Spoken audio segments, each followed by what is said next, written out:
Hey, everybody, welcome back to the Effort Over Results podcast. I'm your host, Quinn Magnuson. Today, I am excited to welcome Dr. Mike T. Nelson to the show, a research driven human performance specialist, exercise physiologist, and thought leader in nutrition and metabolic flexibility. Mike, who is based in Minnesota, is the creator of the Flex Diet Certification and the Physiologic Flexibility Certification, combining science with practical coaching frameworks to help people change body composition, improve performance, and build long-term metabolic health. Mike holds his PhD in exercise physiology and is a podcast host where he breaks down complex research into real-world strategies for coaches, athletes, and everyday people. And perhaps most fun and what I'm most excited about, Mike is a metal music lover just like me. Mike, welcome to the show. Thank you so much for having me here. I really appreciate it. Excellent. So before we dive into specifics, let's do a little bit of background. I always like to give our audience background on our guests. So tell the people where you're from originally and kind of your journey and what inspired you to go into exercise physiology. I'm in Minnesota. I grew up in Minnesota, probably about an hour south of where I'm at right now. And I just liked physiology because I was trying to figure out all my own issues. And I thought, oh, if I study physiology, I'll realize that my first year in college, while I'm still a 6'3", 155-pound eel-shaped rake, like maybe there's something going on. And as a kid, why I got hit in the face with balls when playing sports. And the joke I had is that in elementary school where you have to pick teams, I was always picked last. And then there was an argument about, well, do we really have to have him on our team? Can we just play without him and play like one person short? Mhm. And going forward, realized, oh, I had some eye issues, didn't, see in 3D. I had a atrial septal defect repaired in 1978. Wow. And, a lot of those things at the time, you don't think a whole lot about them. But as you go forward, you realize, oh, wow, like that probably did shape a lot of where I was and what I was doing. And did an undergrad, Bachelor of Arts in Natural Science, did a master's in mechanical engineering, 2 years of postgrad in engineering. Worked for a medical device company for 10 years that looked at implantable pacemakers, defibrillators, and then started coaching people officially in 2005 and did a short run as a PhD in biomedical engineering in just terms of coursework, and then finished doing my PhD in exercise physiology. So how did the connection between and I can probably draw the line myself, but for our audience, like how does a connection go from mechanical engineering into biomedical engineering and exercise physiology? Like are there some, similarities between the two, or is it just the way your brain works that said, you know what, I kind of just like, maths and sciences, and this all kind of fits into my interests? Starting, I just never really thought of doing fitness as a career or coaching or anything in that realm. But I had a 10 scale radio controlled car that I used to spend hours just taking apart and putting together and modifying and doing all that. So people are like, oh, well, you'd probably like mechanical engineering. But I didn't realize how much math is involved in engineering. So you have all this background in different types and forms of engineering, and what I want to know is, now with what you do currently, the journey that you've taken from, like I said, mechanical engineering, biomedical engineering, going, working with the American military and ray guns, and now just working with people and coaching people through exercise physiology, like it's quite the colored path.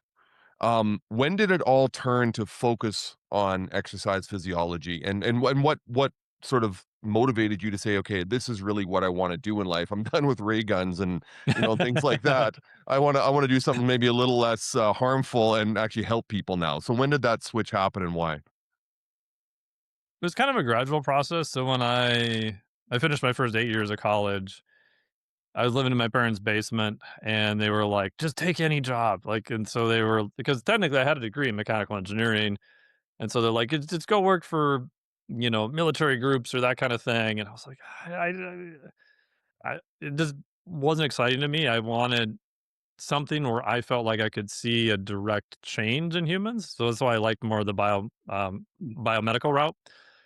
And I realized the whole time that all my free time I'd spend reading physiology. I had started coaching people in 2005, did my NSCA, CSCS, and the blinding flash of the obvious I had was, well, if I do change and get a PhD in exercise phys, what if nobody cares? Because at that time, no one was getting PhDs in exercise physiology to train people. It's like a sledgehammer to kill a mosquito. It's like, what are you doing? This doesn't make any sense. But I also realized, oh, I could still work in biomedical engineering because at that point I'd have, 15 plus years experience. I had an engineering degree and I would have an advanced degree in physiology. So I thought, "Oh, they'll probably find that at least, somewhat useful." And so I ended up switching departments at that point, which then also meant I had to start over from ground zero. It took 7 years to finish that program. But along the way, that was kind of the first point of realizing, oh, I can do this. And if it doesn't work, then I do have something else to do to pay off all my school loans and everything else. And then the second part was when I was doing my PhD in exercise phys, you have to do your basically that's kind of like the halfway point. You have to do these exams and all this stuff to be a PhD candidate. And I remember just barely passing that and getting to the point where I was doing my research, but I didn't get along well with my advisor. It was just he was kind of very old school of like, my life was hell when I was a PhD student. Your life's going to be hell no matter what. And I remember talking to my wife at the time of like, I really feel like this is something I just want to finish to because it's of my own interest. Like for literally no other reason than I wasn't cared about the name or if it's more employable or not. I think at some point you just have to figure out that this is just something I want to do to say that I did the thing and just sort of like lifting goals. It's just kind of a more of a personal thing to do it. I'm still very intrigued, but we Yeah. need to move into the future and the Yeah. present All now. good. So what's the core philosophy then that guides your approach to performance and nutrition and recovery? Like when you work with your clients now, what is that philosophy specifically? I mean, I've realized over time that like even when I was doing my PhD, like I didn't think like all the other people in the department, and probably because my whole background was engineering. Mhm. So I always thought of everything as a system with constraints, and it might be a very complex, dynamic, ever-changing system. I've often joked that physiology has every air quote bad engineering word. It's chaotic, anisotropic, nonlinear. It's like the worst modeling you could possibly do to try to get it accurate, and a lot of times we still can't. But at the end of the day, all those philosophies should still work. So I'm really big on, okay, what are the constraints of the system? What is the output that we need to do? And then what are the methods we need to do to get there?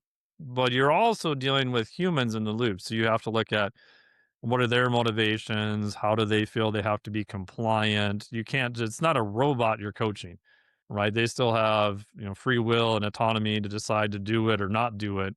So there's this also psychological component of it too, where you could design air quotes the perfect program that's completely not able for anyone to do. So you have to make sure that compliance at the end of the day is also high when you're trying to figure everything out.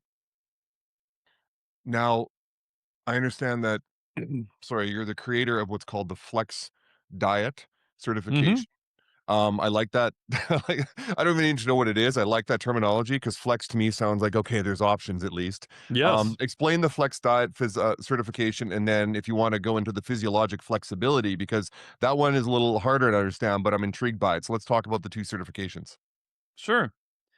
So when I was doing my PhD, my two topics were metabolic flexibility and heart rate variability. And I was one of the people in the department that knew math. So we were trying to literally model using nonlinear methods for determination of potentially HRV and potentially of how do you measure metabolic flexibility. So my PhD thesis was a modeling of fine scale variability changes across different physiologic systems. So what we did is we took the math that's used in heart rate variability, and we applied it to a metabolic heart measurement called RER. That's the ratio of fat to carbohydrates, and we tried to use some mathematical variability modeling to determine metabolic flexibility. But I also realized at that time that metabolic flexibility is a thing, like how I use fats, how I use carbohydrates, and the big thing was just like, if you just, white knuckle it and cut your calories and count your macros harder, like you'll get all the goals you want to get. And I did that approach for a while, and I found with most people it just didn't work that well. Not that the math didn't work out, the compliance was an issue, and you kept running into all these other roadblocks. So I was like, okay, so metabolic flexibility is a thing. How could I set up a system that doesn't use calories but would get people the same result? And so I literally sketched down on a napkin one day, okay, what are the 8 different areas I'd want to look at? Well, obviously macronutrients, so protein, fats, carbs, NEAT, so non-exercise activity, thermogenesis, just walking, moving, fasting, micronutrition, sleep, and exercise. And I said, okay, cool. So those are the interventions. Great. And then, well, how do I put that into a system? So I said, okay, for the first module and going on, we'll have like the big story, like the 30,000-foot view of here's metabolic flexibility and here's why it's important. And then with each one of them, so like with protein, I gave myself a constraint of I've got 1 hour to explain everything you need to know about protein in 1 hour, but make sure it's accurate, make sure it's based on the research. And then the third part was, okay, I'll give you 5 action items that are explicit because the issue I had with a lot of certifications were they were either very explicit and told you what to do but didn't work, or some of the very research based ones were really good, had a lot of research, but at the end of the day, as a practitioner, you're left like pissing in the wind, like you have no idea what you're supposed to do with any of the information. So I wanted to have a 30,000-foot view of the theory, the details, and then the action items. And then once I had that figured out was kind of the framework of it, and there's a way to figure out what action item to do. And how I then got to that model was I would write out the model and then I would actually go do a float tank for 90 minutes and then try to figure out all the reasons why the model I came up with didn't work. Hmm. And so it was kind of this iterative approach of do a model and then do like this mental thing of like trying to poke all the holes in the model. Once I figured I got a pretty good model, I just started running clients through it and it worked. And then I just did it then as a certification for other people to use the same methods. Huh. You mentioned HRV, heart rate variability, correct? Yes. Um, that is now, maybe it's because I'm the 50-year-old guy in the room, but that seems to be popping up on my Instagram a little more these days. Oh, yeah. And to be honest, Mike, it's one of those things where there's a lot of fear factor involved. Yep. There's a lot of like clickbait, sort of shock posts going on, but then there's also people obviously trying to explain it in a way that people like me can understand. So I want to talk about that metabolic flexibility. I want you to dumb that down and explain it in simple terms. But why is HRV so important, and at what age does it become even more important? Yeah. So, so if we back up, so I came up with a flex diet first because all my work was in metabolic flexibility. Mhm. And so metabolic flexibility is simply just 3 components. On the right end of the spectrum, how well you use carbohydrates. On the left end of the spectrum, how well do you use fat. And the third component is just how well do you just switch back and forth. Hmm. And it turns out that that simple explanation explains like 99% of metabolism. So your body under high intensity exercise is using carbohydrates or high stress, and then it should be able to downregulate. It's like when we're having this conversation to lower levels of activity, and fat should be the primary fuel source for that. But what can happen is that system can get all goofed up. And like in the type 2 diabetic, you have a carbohydrate issue that starts that later actually starts impairing you from using fat as a fuel. And that's because a hormone, insulin, is primarily your fuel selector switch. So when insulin is higher, it pushes you to use carbohydrates. Insulin is lower, it pushes you to use fat. So the body's solution, if you're a type 2 diabetic and have a carbohydrate metabolism issue, is to put out higher and higher levels of insulin, right? It's trying to get that glucose out of the bloodstream into some tissue, put it in fat, put it in muscle, put it somewhere, just get it the hell out of the bloodstream. Mhm. But that high level of insulin then starts impairing you from downregulating to use fat. So it's again a dynamic system that can change over time. And so after that, I was like, okay, so if someone's pretty good at exercise, nutrition, and sleep, like what's the next level? Like there's a never ending supply of, biohacking things and red light and PMF and breathing drills and supplements. And there's a time and a place for all of that. And so I started looking, going, okay, if I think your physiology is survival based, that if you want to perform better and look better and have a higher level of health, you just need to train your body to survive better. Okay, cool. So, what are the four things, if I pick four, that your body has to maintain, these homeostatic regulators? So, it turns out temperature, pH, your fuels, and then breathing, CO2 and O2. We don't really expect our body temp, for example, to change, but we can do sauna. We can go to like where you live in very cold environments, and we can regulate our body either up or down. Same with pH. We can do some horrible Wingate type high output exercise, put a ton of basically hydrogen ions into the muscle, and we can still be okay to do that. So the physiologic flexibility then is those are the four pillars, and then how do you train each end? So for temperature, how do you safely expose yourself to high temps? How do you safely expose yourself to cold temperatures? And the goal there is not to change that main thing, that core body temp, but to expand what I call the HDR, human dynamic range. How far or how much like physiologic headroom can you get in each one of those areas? And what I found over time is when you do that, you're just a lot more resilient to other stressors and things that pop up. Like those things seem to transfer across the physiologic system. And then heart rate variability is a way that you can kind of measure the stress that you've imposed on the system. So, heart rate variability is looking at the status of the autonomic nervous system, which has two branches. The parasympathetic is like the brake on your car, the sympathetic or stress is like the gas pedal.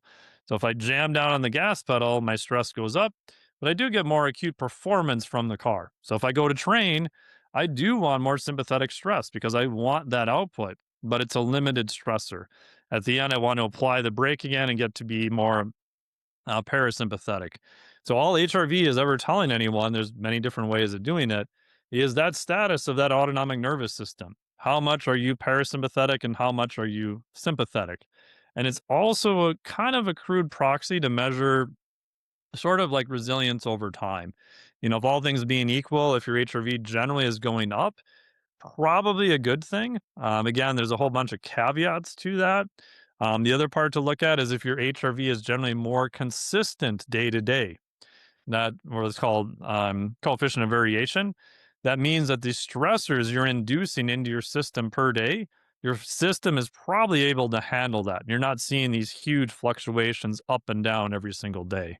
So it gives you kind of also this good marker of, oh, okay, like I'm probably doing okay. I'm not, getting in a rental car and driving it like I stole it all the time. So, heart rate variability, is there a way for people to measure that on a day to day basis? And what are they looking for?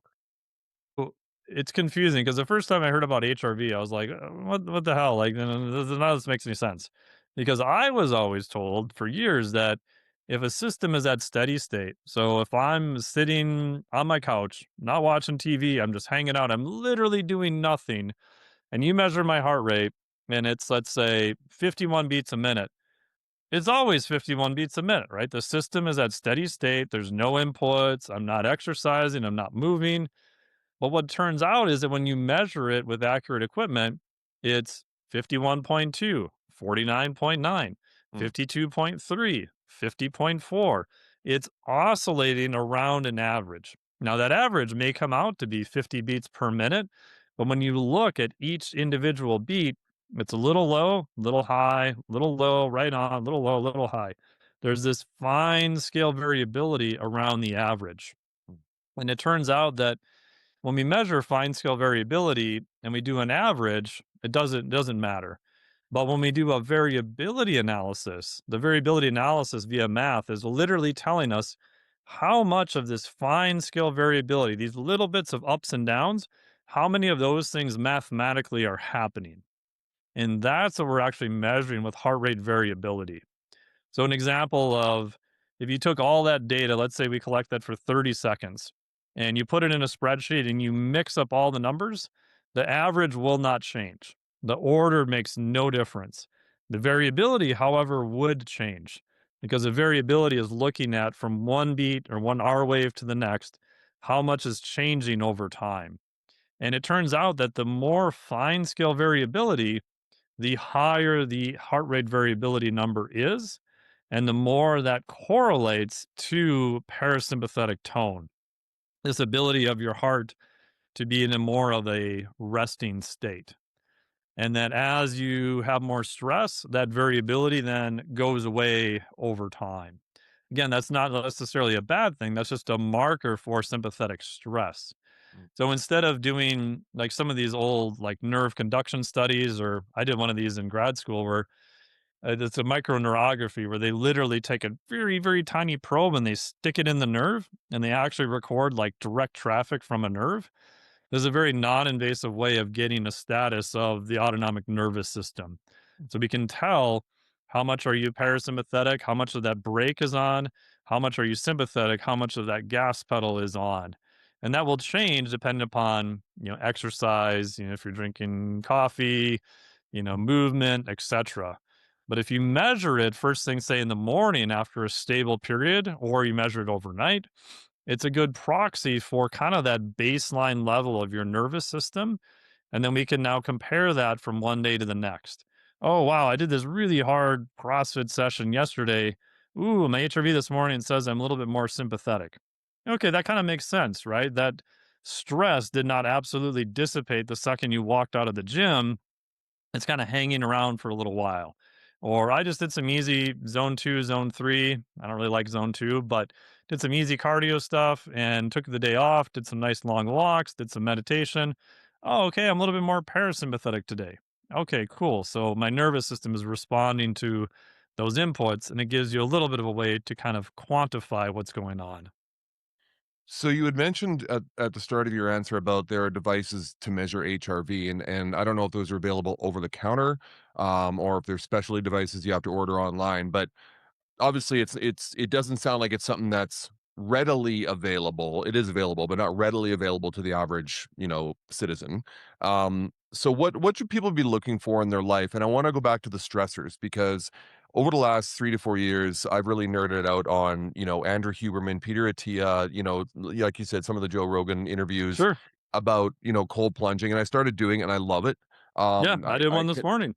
yeah, I haven't done one out here because the water tends to freeze solid, but Oof. now we're in British Columbia, actually, I think I can get away with it.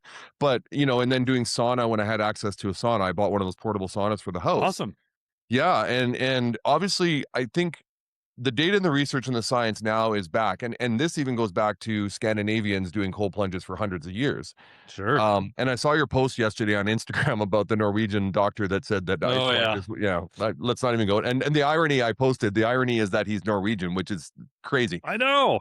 But let's talk about those stressors. Let's talk about what is legitimately okay for people to do in terms of sauna heat or ice plunge cold. Because my understanding is, and let's stick with ice plunges for a second, that it doesn't have to be 38 degrees for 5 minutes. That's sort of a crazy No. David Goggins, Joe Rogan thing to do. My understanding, and I'm going to default to Andrew Huberman because I feel like he finds a nice balance for people, is depending on the temperature, you can go even as warm, and it's not warm, as warm as 50 degrees Fahrenheit. You just stay in Mhm. it for a little bit longer. Or if you are going to be a Joe Rogan, disciple and do 38 degrees, which is horrible, and it makes your bones ache, Oh, like yeah. you're looking at 30 seconds max. So really, what is in your research and what you've been reading, what are safe levels of cold exposure for people to purposefully and deliberately do? And then let's talk about sauna and heat. Yeah. So when I did the FizFlex cert, which probably started maybe 4 or 5 years ago, I started looking at the research on that, God, probably 10 plus years ago.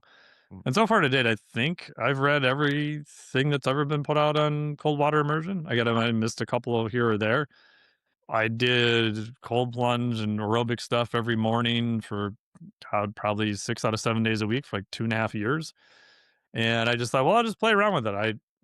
Start. And what I've realized over time and based on the research, most people, if you don't have any experience with it, I'd tell them to start at 50 degrees. So I probably agree with Huberman on that. Some people from warm environments, I've had them start at 60 degrees.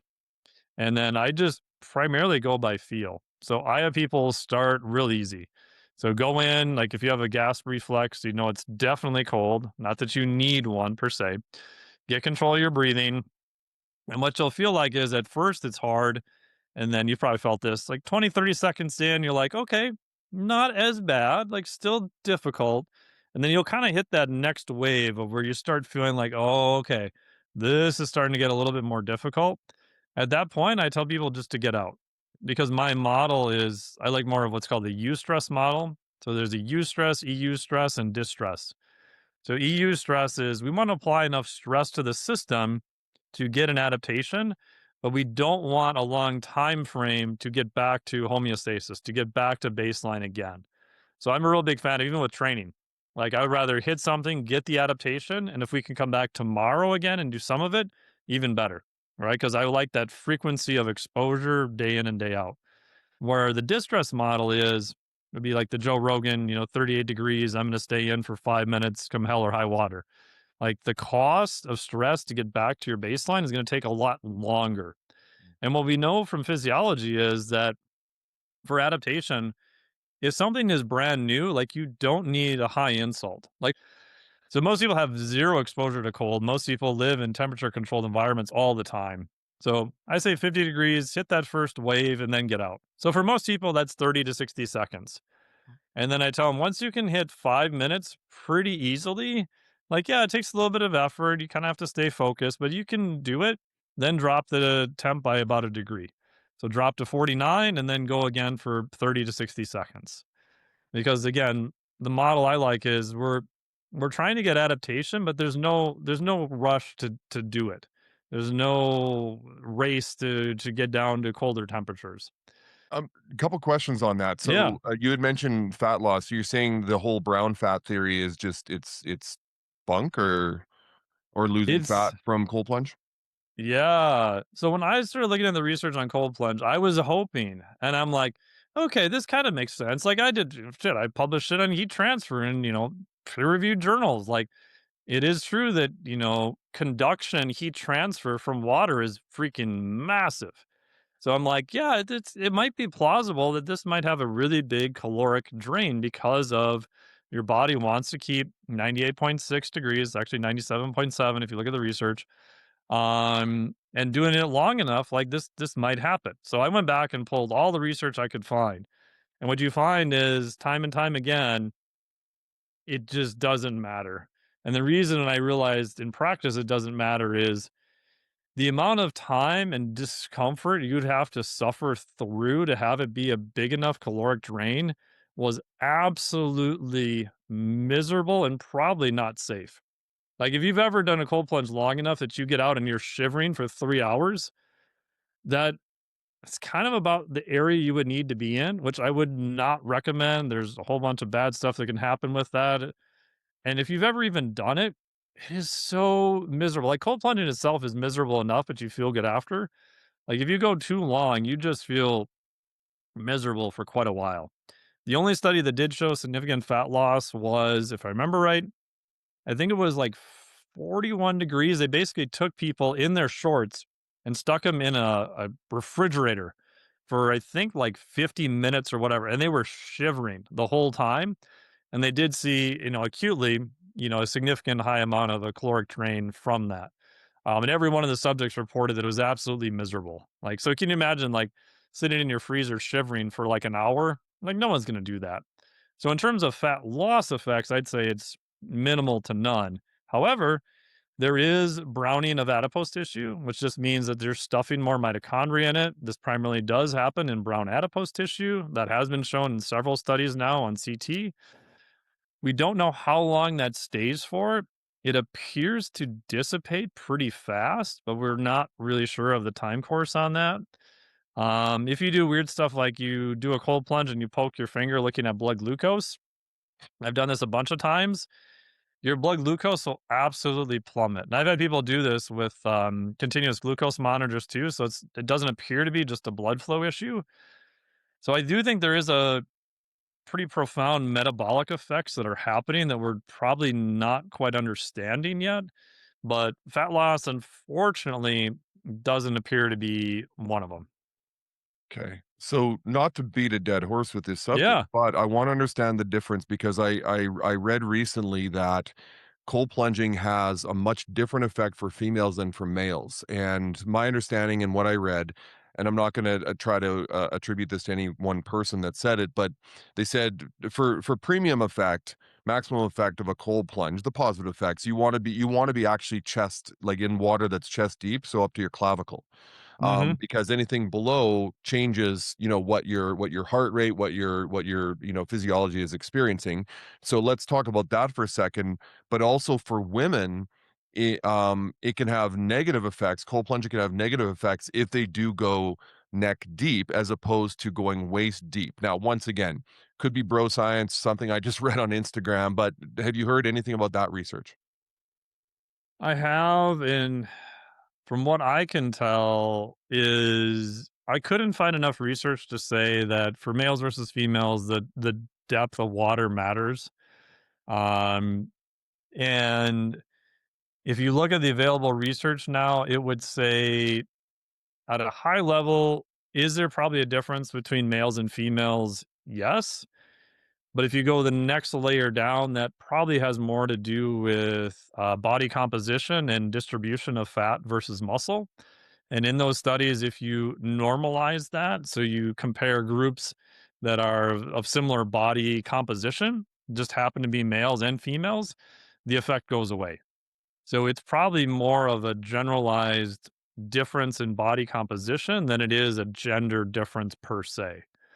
So what that means in English then is, yeah, more females on a population average will probably report slightly different effects than males, but that's because females in general have a little bit less muscle mass, tend to be smaller, and generally have a little bit more body fat.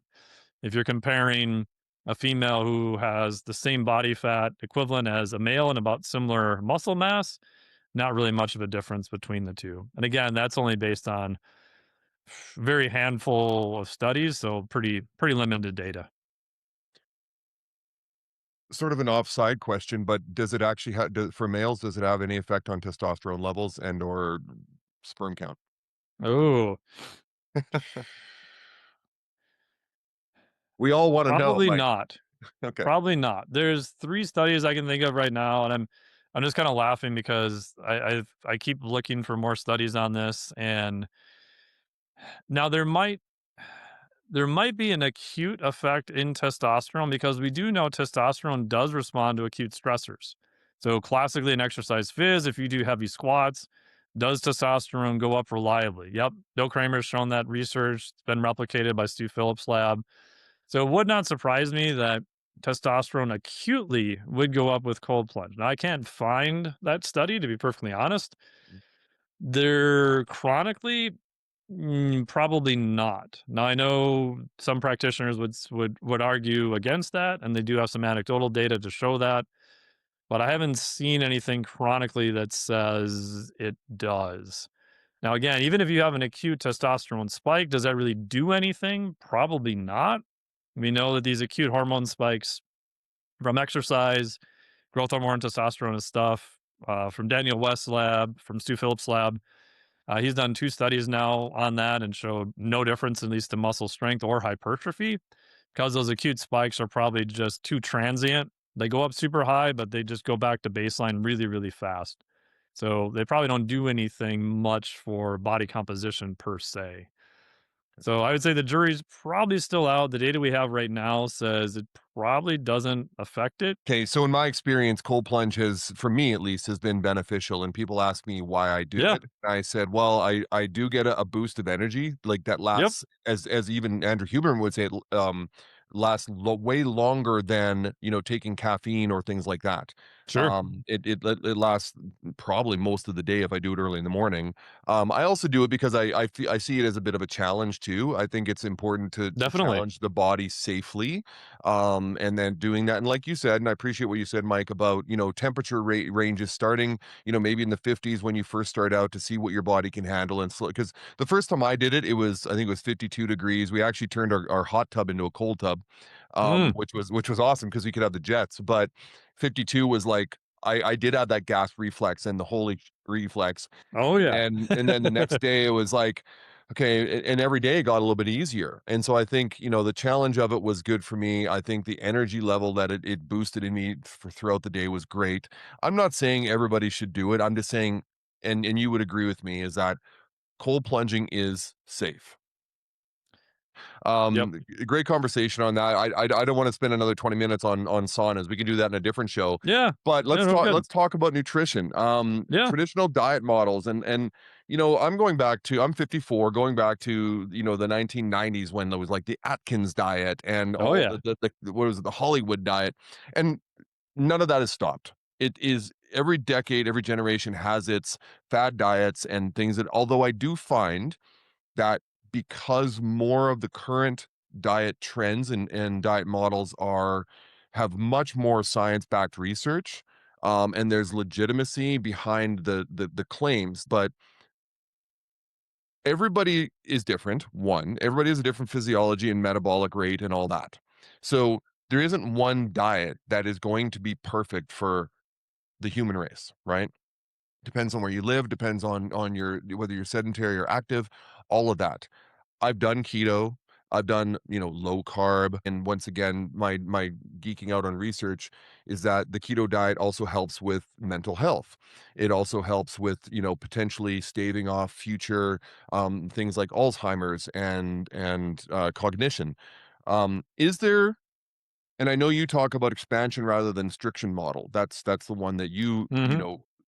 profess, but is there a diet model out there that Yeah. everybody can do it if you don't want to? But is there one or two diet models out there that you find are relatively safe for everybody to, let's say, North Americans to use? Is it the Mediterranean diet? Is it keto and so forth?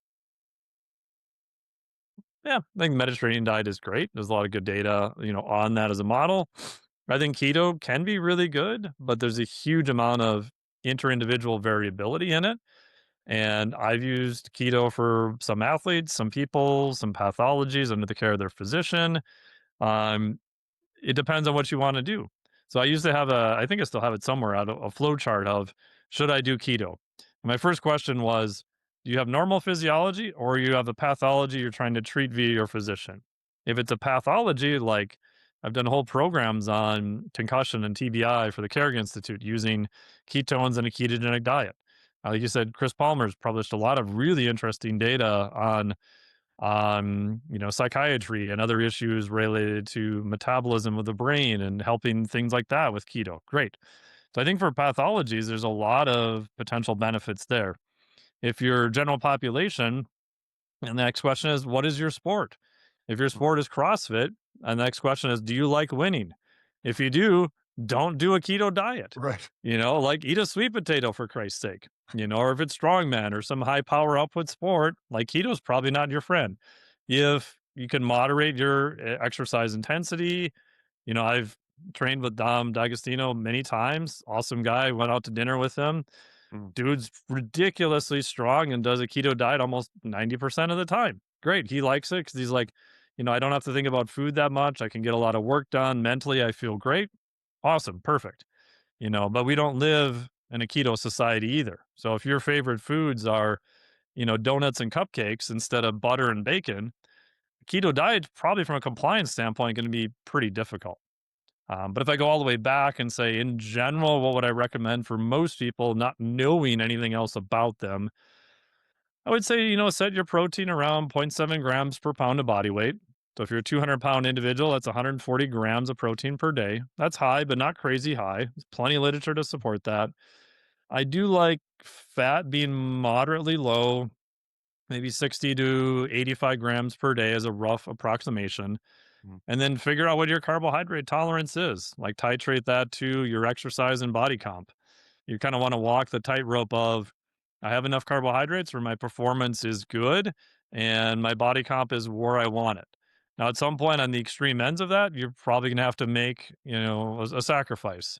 If I'm coaching a physique athlete, yeah, at some point, your performance at the gym is probably going to go down because body composition is greater than that. But for most people to start off, you can usually find a pretty good spot where you're slowly making improvements in body comp and your performance is still pretty good. One of one of the things that frustrates me about social media influencers in the health and fitness industry, especially when they start talking about diet and nutrition, is, you know carbs are not the enemy. You can eat all of these carbs. Yeah, well, you also look like Schwarzenegger, right? And Yeah, and yeah, and that's just frustrating. So let's talk about the average office dweller, paper pusher. Well, paper, who pushes paper anymore? yeah. But Keyboard jack. keyboard warrior out there, that the accountants, people in front of a laptop all day. Like, what is, because I still think, and once again, bro science, but when you go back in history and you look at, like, obviously early man, they Mhm. survived on meat and meat alone, and basically vegetation, Yep. right? Modern agricultural methods and growing grains and things like that really didn't start until, okay, I'm not a history teacher, but I'm sure it was not cavemen. Yeah, um yeah. so our bodies and our history and our physiology seems to be more attuned to meat and vegetables, or meat and vegetation, as opposed to carbohydrates and grains.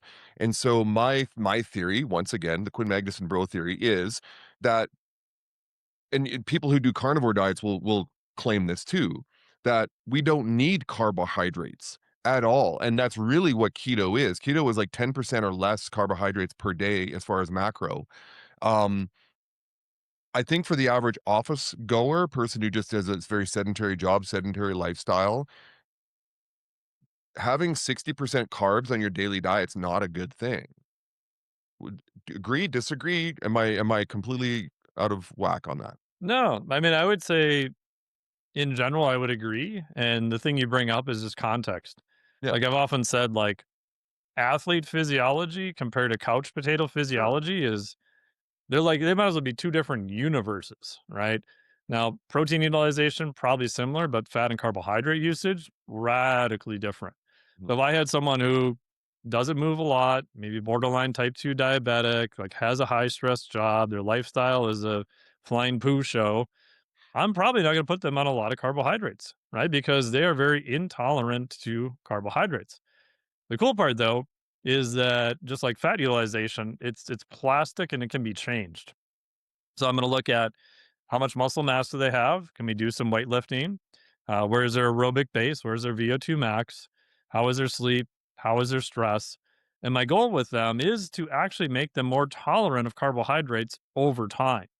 Because from a compliance standpoint, long term, again, assuming they don't have any predilections to go one diet or the other, they don't care about preferences or anything else, is we live in a high carbohydrate world.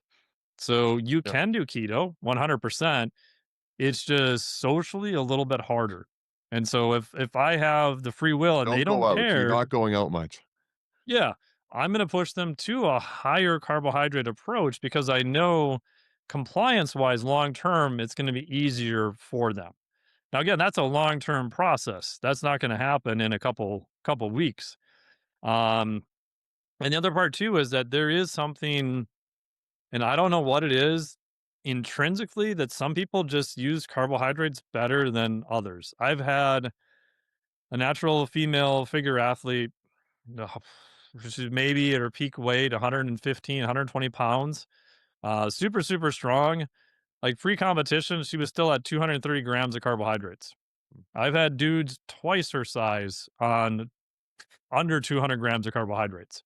Now, looking at those two, you'd be like, this makes no sense because for years I thought, oh, it's got to be just muscle mass, it's got to be just activity, and those are huge players. There's no question. But I think like the NEAT, the non-exercise activity thermogenesis, the other movements, how much they train, stress level, I think all those things play a bigger role also. And so the hardest part for me is that carbohydrate amounts I have in the athletes I work with now is just across the board. Like right now, I've got the lowest is I have one keto person, so non-keto person, the lowest is 110 grams of carbs up to 500 grams of carbs. And if I showed you pictures of all of them, they look completely different. The one guy who's on, 400 plus grams of carbs per day, super lean, maybe weighs 160. They're not like the mountain or anything like that. So I think there is something that does scale with weight. There is something that does scale with muscle mass. There's something that definitely does scale with activity.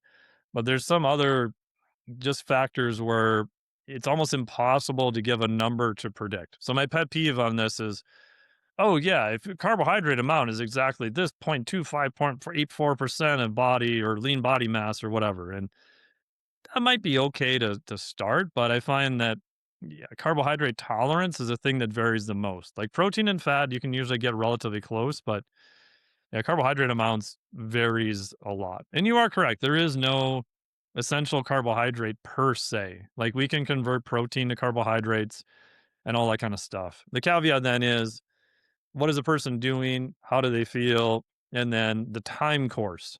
Like it is true if we took a carnivore athlete and put them in a speed and power sport, there are some freaks like Sean Baker who do fine with that. But most people, if they have to do repeated high outputs, are going to suffer because that process of gluconeogenesis, it works, but it's also a slower process. Mhm. So again, you get back into the context and the intricacies of what you're trying to do. I think of all the athletes that I've seen, worked with, my daughter is a swimmer. Swimmers by far to me have the highest caloric burn during Yeah, their training and workouts, like, and they're taking in 3 to 6,000 sometimes. I think Michael Phelps was, like, somewhere in the 8 to 10,000 calorie range. It's crazy what swimmers go through in terms of that caloric deficit from the training that they do. I wanna throw a couple of myths, nutrition sure. and physiological wise, Mike, and I want you to either debunk them or give us some context on them. Um, and I'll start with one that's very personal to me. My wife claims that men can lose weight at the drop of a hat if they really want to, and women have a much harder time losing weight. Myth or truth? On the whole, obviously, we're not going to be speaking in 100% tiles, but I would say it's a myth based on physiology, but in my work with clients, I would agree that it's true. okay. But I would say it's not necessarily based purely on physiology. I find that women in general tend to not exercise quite as much, have a little bit lower muscle mass, tend to burn fewer calories. And the big thing I've noticed is they tend to be much higher stress. And that I think is a big monkey wrench into the whole process. Another myth, and I think this one has been debunked completely, but is creatine in large amounts bad for the body, bad for the system? There's probably some amount that'll be bad, but the Sure, I studies, mean, even in the 10 to 20 gram range, appear to be very safe. Like we've got yeah. long term studies now, I think, on football players up to 2.5 years of, I think it was 5 to 10 grams per day. But yeah, most people, out of all the things I worry about, is that the average person taking too much creatine is like way down on my list. Yeah, I think Rhonda Patrick, she was on Huberman's, Mm, podcast, and she talked about she experimented with 20 milligrams a day for nearly a year, and she or said 20 grams a day. 20 grams a day, sorry, 20 Yeah, grams a yeah. day, and she said she didn't experience any negative effects, and then No, she said if anything, there was positive effects that came from it, obviously, but at some point, like anything you put into your body becomes used to it, right? it'll At become some point, saturated. it Yeah, becomes saturated. yeah, we've got very good data on saturation and muscle levels. Hmm, In humans, we have very little data on brain saturation levels because you have to rely on something. You can't do a biopsy. You can't, do things you can in animals. So you rely on MRS and other these technologies, which might kind of get us there. Right now, the dose in humans for cognitive stuff is 10 to 20 grams, but there's a whole bunch of caveats on it. But I mean, I agree with Rhonda that there's not really much of a downside per se. So I'd like, yeah, yeah, try it, see what you feel. Like, there's not much of a negative to be worried about. okay.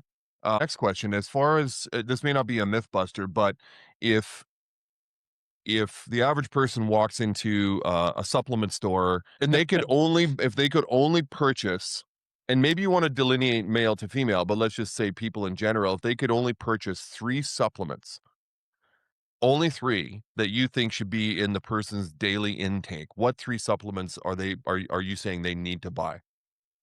I mean, it'd be the same for both. I would say protein, creatine, fish oil. Okay. Yeah, Okay. protein, again, you could get from your diet. It's just a convenience thing. And most people, I would say, are still probably lower on protein. Again, the average gym bro, probably not. Some of those people go way too high, but I'd say the average general population, those would be my three. Okay. Recent studies, and I'm taking this one from Peter Attia's podcast. He had claimed, now maybe he's changed this, but he had claimed that research and studies had shown that, if, for example, you're trying to, let's say, get in that 150 grams of protein a day. Let's say you're a 200-pound male, and you're trying to get 150 grams of protein in a day.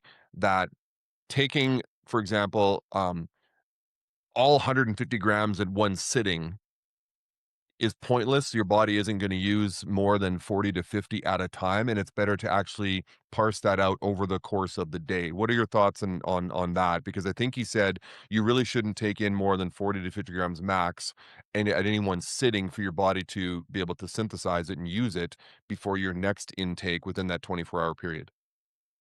Yeah, I would say that's actually false. So we just look at it from the myopic lens of building muscle. Study by Jorn Trommelen, who's on my podcast from the Netherlands. They gave a bolus dose of 100 grams of protein. And what they found was, I think, don't quote me on this exact number, I want to say up to 13 grams of that actually got deposited in muscle tissue. They used a radioactive label model where they can Interesting.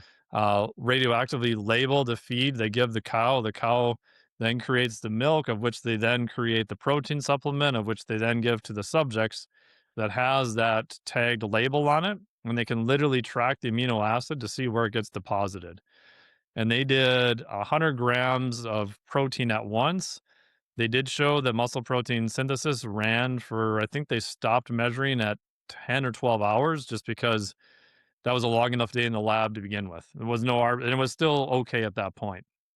So that data, again, a single study, but very well done study. They did tons of markers, tons of measurements, published in Cell Metabolism, top tier journal, top tier lab.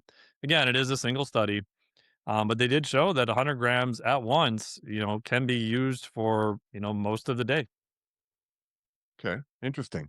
Yeah, Last one here, and then we're gonna talk about some metal music for a few minutes. But perfect. last one, I wanna talk about peptides. I wanna talk about BPC Sure. 157 because it's kind of the latest craze, kind of like Yep. creatine was in the mid 90s. And now there's a bunch of horrible advertising marketing going on from a ton of companies saying, oh, take BPC, and they're selling it. And now, number one, people need to understand, my audience, the FDA in the United States has declared BPC 157 and other peptides like it to be basically illegal. They are certainly not for human injection consumption. It hasn't been legalized in any way. Now, there are some people, and lots of people who have been on Joe Rogan's show and so forth, who have claimed that peptides like BPC 157 are very effective. Explain, Mike. It's an amino acid. It's a peptide. It's not a steroid. It's not anything that's other than just something kind of like creatine back in the day. It's something the body actually produces. But now, correct me if I'm wrong. Um, are the claims that BPC 157 and peptides like it are very effective? I know the data's early. I know the scientific research seems to be early. What's your take on that area? Yeah, it's a really good question. So I'll try to give a semi-concise answer. The I started using BPC 157 with clients under the care of a physician, God, probably 6 years ago. Wow. And he was able to get legit material. He had used it a lot with his patients. We did site injection on it. We used thymosin beta 4, TB500 at the same time. It was for different injuries, different people, different populations. 60% of them, this is anecdotal, said it was probably like the best thing they've ever done.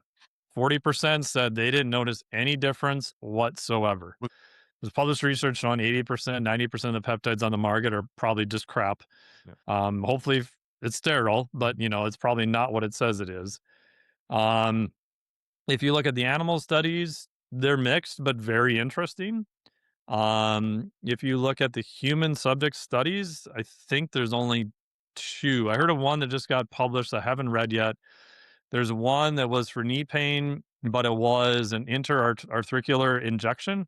So it was injection into the joint site, which I would not recommend anybody do.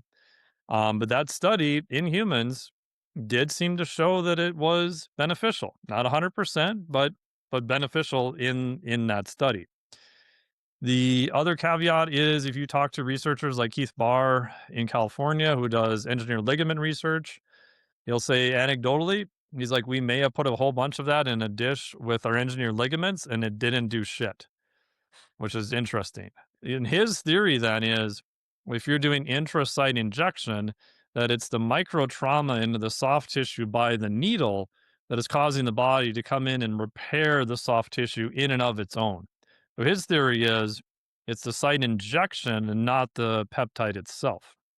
Um, Safety wise, if you get legit material, it does appear to be relatively safe. I trust almost no peptide companies anymore. So at some point, we just need more human research to do in a safe manner from, legitimate research centers. That's non-sponsored research. And right now, we just don't have it. My conspiracy theory is that things like BPC 157, peptides, stem cell injections, things like that are being held back and not or not being are not being made legal, legal, by the FDA because of them being in bed with the big pharmaceutical companies. That's just me. But Sure. I've heard it from other people. It's like this could really revolutionize, pain relief and healing in the body. God forbid we get rid of opioids and painkillers, right? For stem cell stuff, in all honesty, I have no freaking idea because Yeah. I'm not good enough at that level to understand the research and make heads or tails out of it. To be honest, I've talked to experts in the field who will swear this certain thing does it, this doesn't. Um, so the hard part with a lot of these studies is you might see an improvement in an outcome. Cool. Was that placebo controlled? Okay, how are you going to try to get a placebo study done with a lot of these stem cell injections? It's very difficult to do. Even the old knee surgery studies that have done with sham surgery, where they literally opened the person, just washed out the joint space with saline and closed it up. Some of those studies showed amazing improvements, even though they did nothing to the knee. Now, those studies have not been replicated for probably 10 or 20 years. Again, doesn't That mean they're sounds bad like a few studies. hundred years. Yeah. It's like So, bloodletting. yeah. I always think about the placebo effect where you have more like someone has to travel somewhere, they have to spend a lot of money, it's painful, it's all these things ratchet up the issue of the placebo effect. And again, anecdotally, people I trust, I've had the same thing. Some of them said, "Oh my god, this was the greatest thing I've ever done in my entire life. My shoulder does not hurt at all, no pain. This is a miracle." I've had someone else who spent 20 grand on stem cells in a different countries tell me, after all these things and I couldn't move, I couldn't do a lot of restrictions of movement, is like my pain is the same and I'm actually worse now because I lost the time I could have spent doing rehab doing it. So I I have no idea, to be honest. Yeah, I mean, the thing that I do love about the internet and people like Huberman and Atia in the last 10 years they've really just exposed, the actual conspiracies and the actual collusion that's happening in heavy, in the medical complex Sure. and pharmaceutical and whatever. And people are now asking questions. And I love that, a lot of approaches and protocols and medical things are being privatized, and that if you want to pay for it and you want to go get it done, like stem cells, right? Yeah. 7,500, $15,000. If you want to go try it out, it's there for you. And I appreciate that. I mean, obviously people should do their research. They should be getting it from legitimate clinics, not going to, Tijuana, to get this done necessarily. No offense, Tijuana. Let's wrap things up here, Mike. Yeah. You know what? This has been awesome. I really appreciate this. Let's have Yeah, some no problem. I fun. appreciate the good questions. So the one of the reasons why I wanted you on the show and what attracted me to just your persona that you have on Instagram is not the exercise, health, physiology stuff. Love all that stuff, but you match it with your love for music. I'm going to say music in general. I realize you're a metal music fan, and Mhm. aficionado, But I would say that you also just love music and you have a love for grunge music, which is like literally what Oh, I yeah. grew up. I was in Washington State going to university during I partied with Pearl Jam. How about that? Oh, that's Um, awesome. That's amazing. Not Eddie, he left the room, but the radio station I worked at Washington State University, we actually paid Soundgarden to come and do a show for $1,500. Oh, This that'd is be in so cool. 1989, Oh, wow. and man, just my glory days. And let's talk about music for a second. So, how does your love of, metal music in general, does it influence your approach to what you do on a day-to-day basis, or is it really just more just it's in your ears and it's more just inspirational that way? Is there any connection? Because I know you connected, I think it was Ramos to lifting, right? Oh, yeah. Will Ramos is the lead singer of Lorna Shore, correct? Yep. Yeah, I love Lorna Shore. Crazy drummer, by the way. If you haven't checked them Oh, out, all the musicians in that band are yeah, phenomenal. like, but what is the connection for you between that hardcore, that metal music, that grind, that drive to what you do in your everyday life? I mean, I just find it like very inspirational and uplifting, which Yeah, people would be like, "You listen to Cannibal Corpse and that's uplifting?" I'm like, "Yeah." You ever met George? Like, he's the nicest dude. Like, he wins the little claw machine and donates all the little animals to the children's hospital. yeah. You never know that by watching their live No, performance or anything like that. And like the little Ramos thing is that I think when I first heard that band, I was like, there's no way in hell these guys are ever gonna be popular. Like, I didn't even like his vocals at first. I like, this is offensive. It's like some dude shrieking into a microphone. yeah, I don't know. And then I heard it again and again. I was like, whoa, oh, that's kind of crazy. Wow. Then the one song Pain Remains, I was like, holy yeah, crap, this is beautiful. really good. And then you watch his YouTubes of his vocals where it's just one take Did you see and that it's YouTube video phenomenal. where they actually brought him into a lab and they actually put Yeah, Elizabeth like Zaroff. yeah, Yeah, and they yeah, talked about the different sounds he makes and that it's yep. otherworldly and that he's one of the few people in the world that can actually make those sounds. Yeah, and that was the And that's first what time they people studied that. yeah, that and what people don't understand about, screamo music or and don't get me wrong, there are some people that just scream, but Oh there yeah. are vocalists like Will that are very good at what they do and because it not everybody can do that and the different types of sounds like it's like trolls and goblins and that's what they Yeah. call the sounds is just so incredible. And this is what I hate about people who just go, I don't like metal music or I don't like it. I have to respect them though. I have to Yeah, yeah. respect the musicianship and the vocalists, like Will Ramos. And so for you, like you said, it's something that's just inspirational. It's your jam. But is your musical influence only metal, or are you truly just a music fan? I mean, I like a lot of stuff. I like Sure. old school hip hop, like Yeah. love Public Enemy, early Beastie Boys, Tribe Called Quest, all that stuff.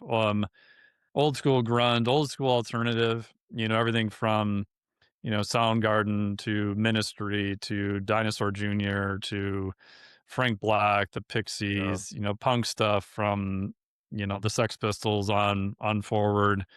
Some ska stuff. My favorite non-metal band is the Mighty Mighty Boss Tones. Nice. Obviously a lot of metal stuff, a lot of, weird, I'd say kind of heavier industrial stuff, Frontline Assembly, Sister Machine Gun, Cyanotic. Yeah, so kind of a wide variety. I'd say 90% of what I listen to now is definitely more on the metal and industrial side for sure. Lately, and this is my daughter's influence, but I've been getting into like Motionless in White, Bad Omens, Yeah, kind they're of that good. that horrorcore. Yeah. It's really good, and this is what frustrates me about people who say, well, I don't like. They'll label an entire genre and say I don't like that entire genre, and it's like, well, then you don't appreciate music in general because if you tap your foot to it, or all of a sudden it's like, huh, that kind of speaks to me, and it's a Lorna Shore song or whatever, then open yourself up to that kind of stuff. I'm not saying you have to, but it's Yeah. like food, right? Try it once. Let's finish off with a lightning round, Mike. It's been a Sure. wonderful conversation. I really appreciate this. This is going to be an either or. I want to give you Mm. two names, words. One is going to be a metal band, and one is going to be associated with exercise, nutrition, physiology. And you're going to tell me which one you prefer more and why. Okay? Okay, cool. This is going to be fun. Here we go. Testosterone or testament? Definitely Testament. I don't do any TRT or anything else, but I could listen to Testament forever. Chuck, Next one, creatine or creator? I'd actually probably go with creatine. Okay. Creator, I actually like. I saw them live at Milwaukee Metal Fest years ago. Yeah. But I don't listen to them a lot. I don't know why, but yeah. Okay. Creatine. Um, protein powder or protest the hero? Have you heard of protest the hero? I like Protest here. I'd probably, ooh, that's a That's a good one, eh? That stumped you on that one. probably go with protein powder just because it's a Yeah. compliance issue. There you go. All right, couple more here. Melatonin or sleep token? No, Sleep Token, no question. Okay, Sleep Token excellent. is, if people have not listened to them, like their last album was good. Their Yeah, previous one, I think, was quite a bit better. It is phenomenal. Like my wife even loves it. We were on epic. a trip, just everything from jazz influences to metal to the vocal range he Take away the does. The gimmick of the drummer's amazing. masks. Yeah, take away the gimmick of the masks and Yes. everything, and the beauty in their music is just Oh yeah. and don't get me wrong, there's some hard parts in there, but Oh wow, yeah. just the musicianship is like symphony orchestra level. Yes. It's incredible with what they do. So Dr. Mike T. Nelson, where can listeners follow you, dive into your certifications, find your books and podcasts? Let's promote you right now.